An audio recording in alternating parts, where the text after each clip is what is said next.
আজকে দেখাবো ম্যাঙ্গো ফুটি কিভাবে তৈরি হয়।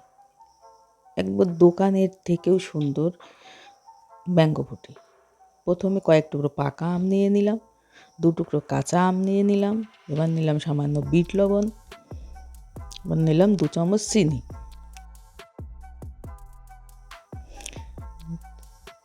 একটু লেবু দিয়ে দিলাম, জল দিয়ে পেস্ট করে নেব।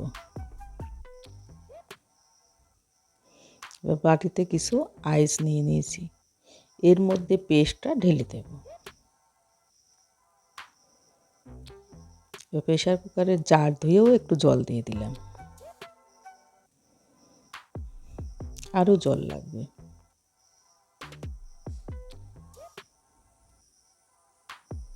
আর একটু জল দিয়ে দিলাম। এবার ভালো করে মিশিয়ে নেব।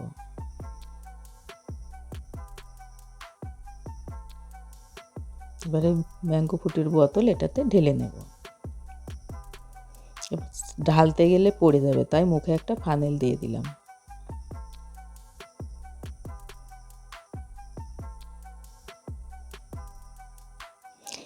ভিডিওটা ভালো লাগলে লাইক, শেয়ার ও কমেন্ট করবেন, আর আমার চ্যানেলে নতুন হলে সাবস্ক্রাইব করে পাশে থাকবেন। ম্যাঙ্গো ফুটি রেডি। খুব স্বাদ হয়েছে, আপনারাও বানিয়ে খেয়ে দেখবেন।